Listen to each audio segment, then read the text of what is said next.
New York is a city on the water, and it is one of New York's greatest assets, both ecological and social assets. And here to discuss those urban water assets, we have 4 fantastic speakers.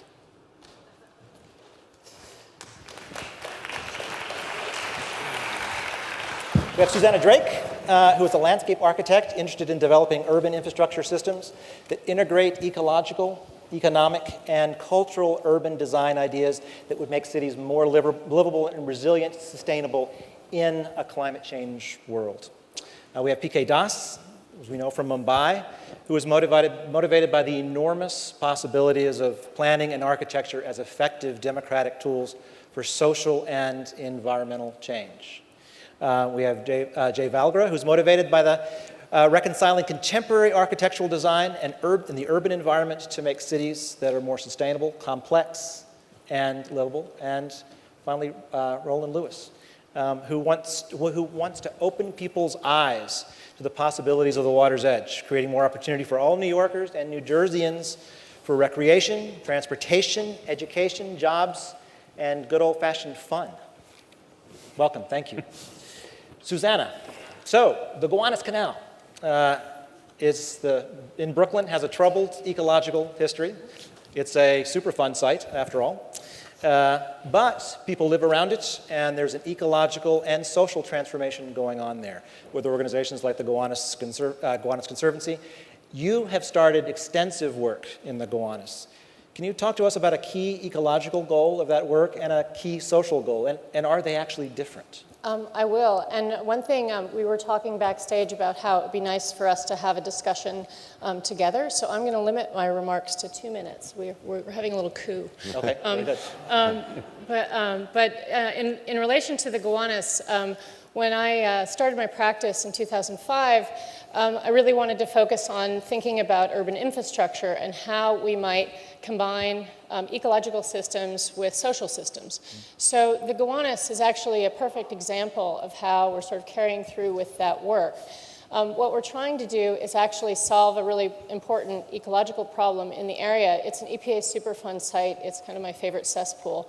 There are CSOs, combined sewers in the area, and we're trying to basically make the ground more absorbent. We're trying to make it soak up all that excess stormwater, and then also use the plants to actually help phytoremediate some of the toxins that are in that water that come through the runoff. At the same time, we're trying to make a new public open space for the area. And when we did our initial master plan, we discovered that we only needed to add 11 acres of permeable ground in order to basically soak up all of the excess water in the watershed for the 1.2-inch storm. That's too much in the weeds for today, but in any case, by adding all of that additional acreage, we're creating both a public open space and a landscape that actually provides this other function. Mm-hmm. Oh, right. We're going to skip your slides. Okay, very good. That's right. PK, Mumbai is a city on the water. It's a city on the ocean. But there are also these internal waterways, nalas, which actually bear some resemblance to Gowanus Canal. They are concretized, channelized waterways that have become polluted cesspools with no recreational access to them. You've been starting a project to green and blue those areas and create more public access to them. Tell us a little bit about that project.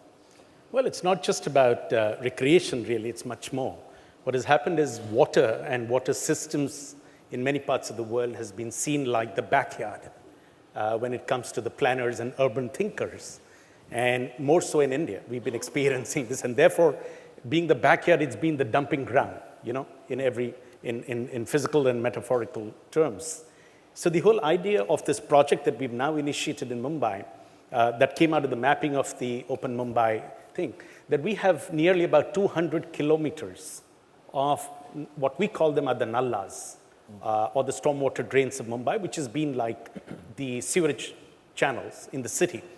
And if we can rejuvenate them, if we can create public spaces along them, then 2 things happen. One, of course, we're dealing with pollution. We're dealing with anti-flood measures, which is very critical because Mumbai, like New York, has also been flooded many times in the past. But importantly, what we saw and what we're trying to do is to really mobilize community interaction and support. So it's really about community organization.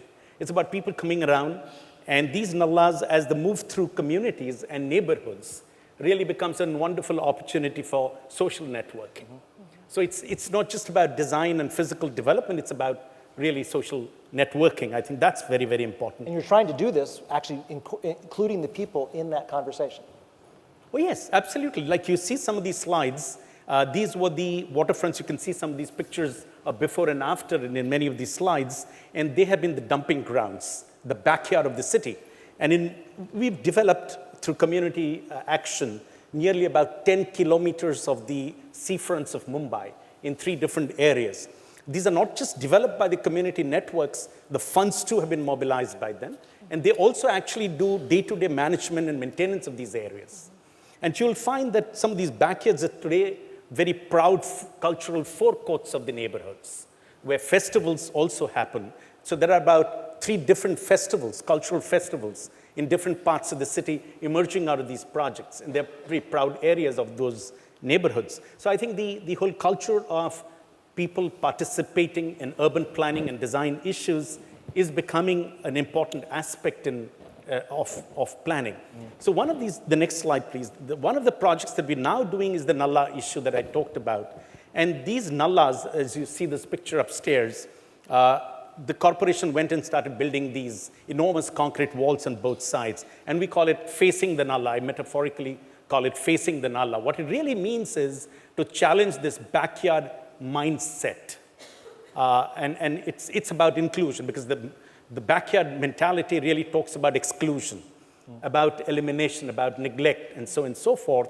And facing the nalla is about inclusion in a positive sense. So in that sense, it's a metaphor to us. And this movement for reclaiming, and we're seeing this nalla really as a part of a public space idea, because that's how people can also relate to it very easily. And that's how significant environmental concerns can become a subject of public dialogue and community interaction. I think that's important. The important thing is how to bring these environmental issues to public dialogue. And dialogue, which is, as we discussed in the first session, is shrinking because of the democratic space that's shrinking in spite of the city's expansion. The important thing here is, which really is the litmus test for me in most of these projects, is how spaces can accommodate diversity, how spaces could be shared, unbarricaded, unrestricted. I remember this book from Chicago Lake, which talked about clear and open forever. I think that's really the challenge. How can these public spaces really be unbarricaded and shared spaces in order to strengthen our democratic commitments? I think that's important. Yes. Jay, you describe your work as finding underutilized spaces, nooks and crannies of places, hidden places in the city, and then designing them with creative solutions to better knit them into a larger fabric of the city. Now, waterfronts in New York, and most places, have enormous potentials in those ways. Can you talk a little bit about the kinds of places you've found and how you've worked to make them more vibrant in integrated parts of the city? Sure, David. Well, I want to build on some of the things also that PK and Susannah said. I feel really lucky that our work, that we're in a unique time, actually, in New York, where the waterfront, the amazing waterfront, is opening up, and the possibilities are so great for rediscovering that. It's amazing to me. I grew up in Buffalo, which was a city with, I think, one of the greatest ruined waterfronts. And it inspires me, living in New York now, that really this is the problem of our time, to take these leftover spaces, the gaps, the edges, and to create new programs for them. And I think we have opportunities as designers, as policymakers, as citizens, to really reimagine what these spaces could be. You know, some of the images up behind us are the Empire Stores, which is the image to the upper right, which are these Civil War era coffee houses that have been abandoned for a half a century, and we're converting that into a marketplace, technology firms, digital startups, and a public park on the roof so that everyone can come up and actually see the Manhattan skyline perched between the Brooklyn and the Manhattan Bridge. Or, for example, Hallett's Point, the image on the left, this was approved by City Council last Wednesday. where we're working closely with field operations to create a whole series of riparian gardens and a boardwalk along the Astoria waterfront. And we really had to work closely with the community because we're combining market rate housing with affordable housing. We're taking the affordable housing of a NYCHA development and combining that with market rate housing. We're creating schools for both. But it's the opportunity unlocked by the waterfront that allows us to create these rich programs that create tremendous social benefit and allow investment in the city. Or even unusual projects like the one on the lower right, where we're taking abandoned bridges, infrastructures, and putting hotels, conference centers. That's in Niagara Falls, Canada. So I think that the city offers incredibly rich opportunities for really allowing us to create new programs for the waterfront and to realize incredible investments that could tremendously benefit the public for years to come. Thank you. Roland. Yes. The New York waterfront has gone through immense changes over the last 300 years, 100 years, 50 years, and most recently, enormous changes. And you've been a central architect of those changes. And I wonder, we're trying to make them more open, more vibrant, more sustainable. Are there trade-offs to the kinds of things that we're trying to accomplish here in terms of the ecology, the sociology, the economy that we need to face as climate changes and sea level rises and storms become more intense? Yeah, central architect, I think I like that. Well, implicit in your question, David, it's a good question, is the word or, and my favorite word is and. And I think there's 520 miles of waterfront, and there's room for a lot of experimentation, a lot of good uses. There was an article in last Sunday's Times where Mayor Bloomberg took a deserved victory lap around the waterfront. It was called City of Water. It was in a weekend review. If you haven't caught it yet, go take a look at it. And a lot of good stuff in the article, but I think the most important thing he said was in the very beginning. He said, this is just the beginning. We've laid the bones, the foundation for a transformation of our waterfront that's going to be far-reaching, and I think he's exactly right. You know, there's, in important areas, resiliency. There's the city put forward a very important plan, protection plan for the city that I think will, going forward, will protect in a small democratic D the entire city, not just Manhattan. Accessibility and livability. There's new parks, as you noted, and there's new ways of connecting to the waterfront. We just opened a new dock in the neighborhood of Bay Ridge yesterday, so now those 120,000 people in that diverse neighborhood can get from the ridge to the bay and the bay to the ridge once more. And I also want to mention the port. There's transportation, but there's still a port here that functions, that's so important. How many of you got here by train or bus or bike or car? Raise your hands. Oh, that's pretty good. Almost everybody. Well, how many here are wearing underwear? Wow. Excellent. Well, you're all wearing underwear and you all got your transportation here by boat because all that stuff came by boat. That port is still important. Hundreds of thousands of jobs depend on it. It's true.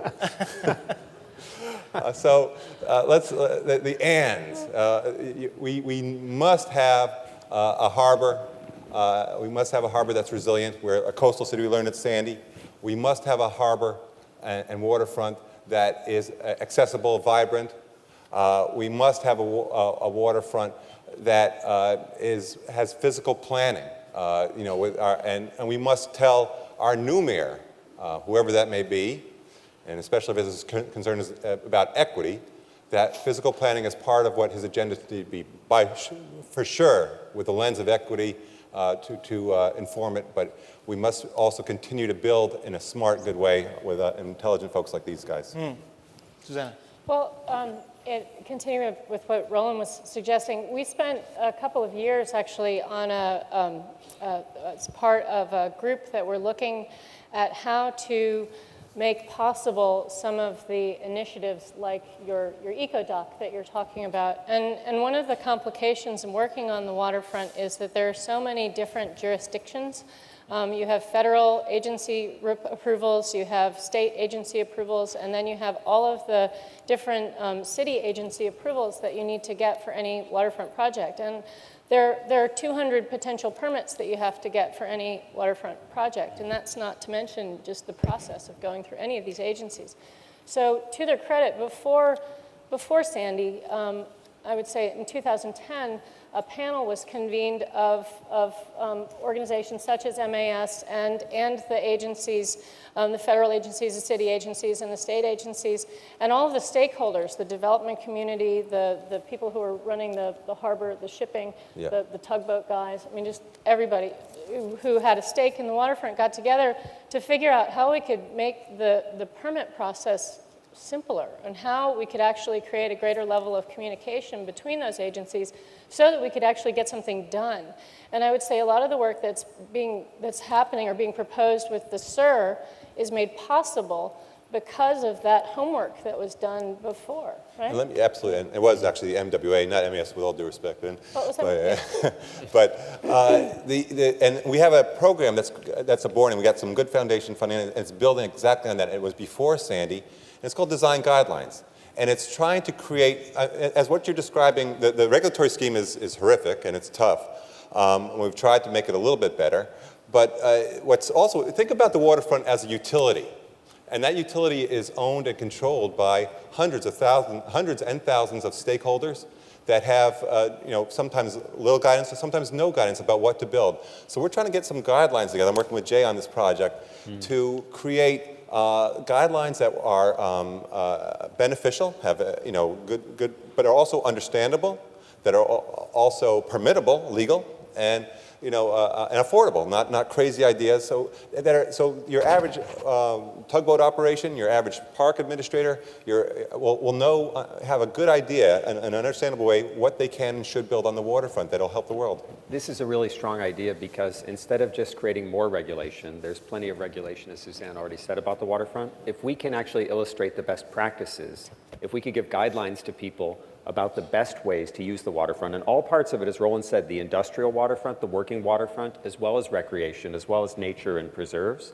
If we can create the best guidelines for those that are elective and give guidance to people with the help of regulatory agencies how they can create the best designs for those, we think that could be a great benefit to the public. While still being participatory. That's quite difficult. Sure. PK, last word to you. I think the important point that comes from here is really about the governance of the waterfronts. Or for that matter, any of these public spaces. And how do we actually manage a democratic governance with active citizens' participation? So in the morning, many sessions, people talked about the private-public partnership. What we're trying to do in Mumbai through some of our projects is actually a PPP in the sense that public is really the citizens, not just the government. And what happens in the pyramid is it's turned upside down, where the citizens' associations or local bodies at the top of the pyramid, the public, the government, and the financiers or sponsors at the bottom of the pyramid. And if the sponsors have to give money, they don't give it to the government. They give it actually to the Citizens Association, to the local area network. And so what happens is the entire finance management and maintenance is really a collective endeavor. So the whole point is how do we democratize the management of these public spaces and the waterfronts in particular. That is really a key issue. Otherwise, there is a vulnerability of colonization of waterfronts, the markets take over, the commercial interests, turnovers become an important debate in the discussion of development, and so on and so forth. How do we challenge these, these kinds of sort of anti-people or colonize or divide? Cities are getting divided continuously. And how do we check that? Thank you so much. We're out of time, but thank you. Please thank these lovely speakers about urban waters.